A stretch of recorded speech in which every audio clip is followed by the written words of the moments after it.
यदि श्रवण नहीं कर पाते हैं तो भगवान का कीर्तन गाइए, कीर्तन करिए, भगवान के नाम का स्मरण करिए। श्रवणम कीर्तनम, पहले नंबर पे श्रवण जो पहला माध्यम है, जो सर्वोपरि है, वह श्रवण भक्ति ही सर्वोपरि है। श्रवण करके जो भगवान के प्रति हम आकर्षित होते हैं, आसक्त होते हैं, उतना किसी और साधन से नहीं हो सकते। तो भगवान के प्राप्ति का सबसे सरल जो साधन है वह श्रवण है, सत्संग है, भगवान की कथा है। दूसरे नंबर पे कीर्तनम, कीर्तन करिए पिताजी, कीर्तन करने से भगवान की प्राप्ति हो जाएगी। श्रवणम कीर्तनम विष्णु, यदि कीर्तन भी करने का हमारे पास समय नहीं है तो स्मरणम पाद सेवनम, भगवान का स्मरण करिए, भगवान के विषय में, विषय वस्तु के बारे में विचार करिए, भगवान के गुण के बारे में, भगवान के स्वभाव के विषय में चिंतन करिए, तभी भगवान की प्राप्ति होगी, हमारी मुक्ति हो जाएगी।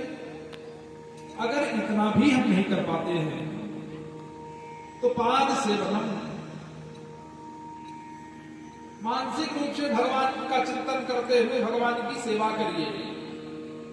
अर्चनम वंदनम दास्यम, अर्चन वंदन करिए, और नहीं कुछ कर पाते हैं तो अपनी भगवान को स्वामी स्वीकार करके अपने आप को भगवान का दास ही मान लीजिए कि मैं और कुछ नहीं हूं, भगवान का दास ही हूं। अगर दास भी नहीं बन पा रहे हैं, भगवान को स्वामी के रूप में भी नहीं स्वीकार कर रहे हैं, तो सत्य आत्मनिवेदनम, भगवान को मित्र मान करके ही भगवान का स्मरण करिए कि भगवान ही हमारे मित्र हैं। त्वमेव माता च पिता त्वमेव, त्वमेव बंधुश्च सखा त्वमेव, हे प्रभु आप ही हमारे सब कुछ हो। तो जब ऐसा सुंदर उपदेश से प्रहलाद जी महाराज अपने पिता हिरण्याकशिपु के सामने किए तो क्रोधित हो गया।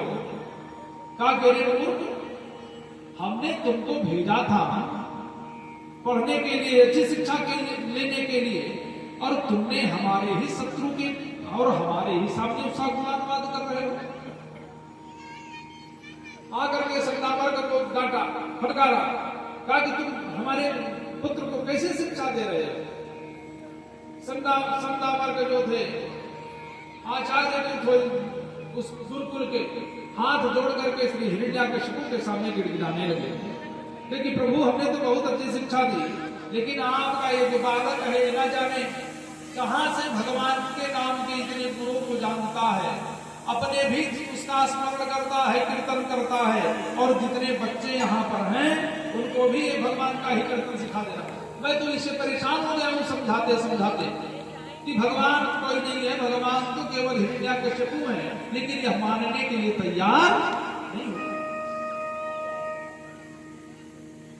श्री हिरण्याकशिपु दुखी हो गया, बार बार समझाया कि पुत्र देखो वो मेरा शत्रु है, और तुम उसके बाद विषय में अगर बात करोगे तो हमसे सुना नहीं जाता।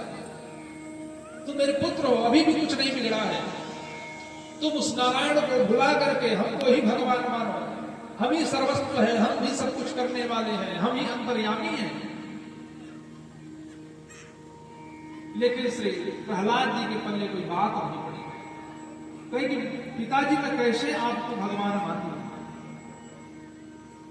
वो परम पिता है, आप मेरे पिता हैं, वो परम पिता परमेश्वर हैं, वो सारी सृष्टि को बनाने वाले हैं, सारी सृष्टि का सृजन करने वाले हैं, सारी सृष्टि का पालन करने वाले हैं। आप तो अपने राज्य का भी भली भांति पालन नहीं कर पाते, पोषण नहीं कर पाते, और वह परम पिता जो है पूरे सृष्टि का संचालन करते हैं, पूरे सृष्टि का निर्वहन करते हैं। इसलिए पिताजी आप हमको क्षमा करें, हमारे परम पिता, हमारे परमेश्वर, हमारे जगदीश्वर तो वही है।